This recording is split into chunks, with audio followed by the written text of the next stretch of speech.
स्वागत है आप सबका हमारे आज के एपिसोड में। आज हम डिस्कस करने जा रहे हैं एक मिस्टीरियस इन्फेक्शियस पार्टिकल को जिसे वायरस कहा जाता है। वैसे पिछले कुछ समय से एक वायरस ने हम इंसानों की लाइफ को काफ़ी मैस करा हुआ है। तो चलिए समझते हैं हमारा आज का टॉपिक, दैट इज वायरसेस। सबसे पहले हम वायरस के साइज को डिस्कस करेंगे। प्रोकैरियोटिक सेल और यूकैरियोटिक सेल से कंपेयर करें तो ये वायरस बहुत छोटे होते हैं। These tiny structures are nearly 20 nanometers in diameter. चलिए अब हम वायरसेस के स्ट्रक्चर को डिस्कस करते हैं। तो इनके अंदर यूजुअली टू मेन कंपोनेंट्स पाए जाते हैं। एक तो होता है इनके अंदर पाए जाने वाला जेनेटिक मटेरियल, और ये जेनेटिक मटेरियल एनक्लोज्ड होता है एक प्रोटीनेशियस कैप्सूल या एक प्रोटीनेशियस कैप्सिड के अंदर। नाउ यूजुअली लिविंग ऑर्गेनिजम्स का जेनेटिक मटेरियल क्या होता है? DNA, that is deoxyribonucleic acid. लेकिन ये वायरस लाइफ के इस कन्वेंशन को भी स्ट्रिक्टली फॉलो नहीं करते। इनका जेनेटिक मटेरियल रेंज करता है from double stranded DNA to single stranded DNA and from double stranded RNA to single stranded RNA. तो इनके अंदर काफ़ी तरह का जेनेटिक मटेरियल देखने को मिलता है। तो इनका जेनेटिक मटेरियल क्या है, अकॉर्डिंगली इनको नाम दिया जाता है डीएनए वायरस और आरएनए वायरस। अब समझते हैं इनका कैप्सिड कैसा है। इन वायरसेस का जेनेटिक मटेरियल एनक्लोज्ड होता है एक कवरिंग में जिसे कहा जाता है कैप्सिड। ये जो कैप्सिड है ये प्रोटीनेशियस होता है और ये बना हुआ होता है कई सारे सब यूनिट्स का जिन्हें कैप्सोमियर कहा जाता है। मतलब कई सारे कैप्सोमियर्स मिलकर एक कैप्सिड फॉर्म करते हैं। अब चलिए हम कुछ इंपॉर्टेंट वायरसेस के स्ट्रक्चर को डिस्कस करेंगे। Tobacco mosaic virus. Tobacco mosaic virus एक ऐसा वायरस है जिसके अंदर जेनेटिक मटेरियल होता है और ये जेनेटिक मटेरियल एक हेलिकल कैप्सिड के अंदर एनक्लोज्ड होता है। एक्चुअली इसका कैप्सिड जो है वो रॉड शेप का है। ये कैप्सिड बहुत सारे कैप्सोमियर्स से मिलके बना है और ये कैप्सोमियर्स एक हेलिकल पैटर्न में अरेंज्ड हैं। ठीक, ऐसे वायरस जिनके ऊपर रॉड शेप का कैप्सिड होता है उन्हें क्या कहा जाता है? उन्हें हेलिकल वायरसेस कहा जाता है।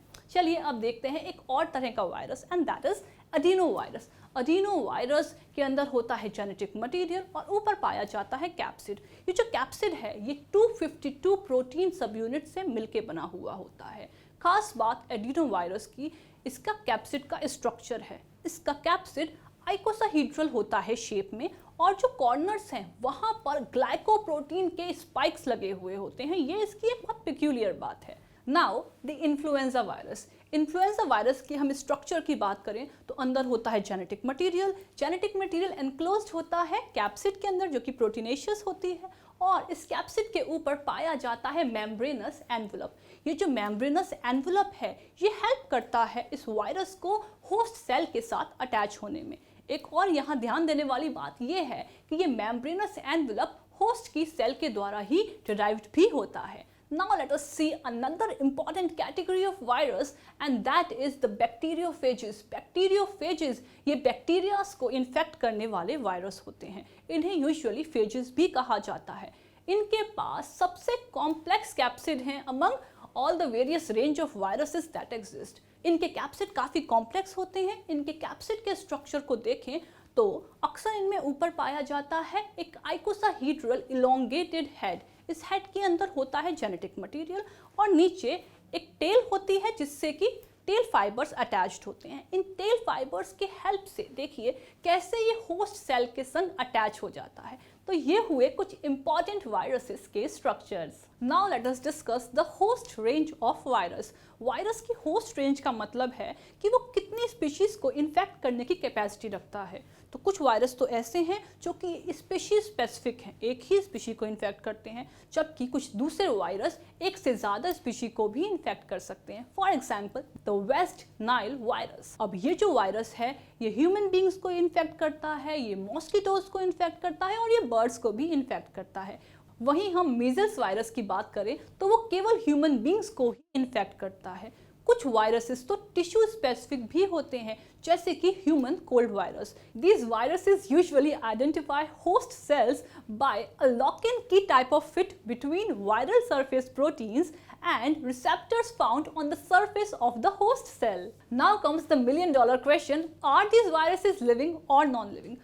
अर्ली रिसर्चर्स ने देखा कि ये वायरस डिसीज कॉज कर सकते हैं तो उन्होंने इन्हें बैक्टीरिया से कंपेयर किया और प्रपोज किया that they are the simplest living forms. लेकिन आज की हमारी जो वायरसेस की अंडरस्टैंडिंग है, they do not really fit our definition of life forms. एक आइसोलेटेड वायरस बायोलॉजिकली इनर्ट होता है, ना ही वो अपने एटीपी को रीजनरेट कर पाता है, ना ही वो अपने जीन्स को रेप्लिकेट कर पाता है। इनफैक्ट एक होस्ट सेल के बाहर वो कोई मेटाबॉलिक एक्टिविटी भी नहीं शो करता।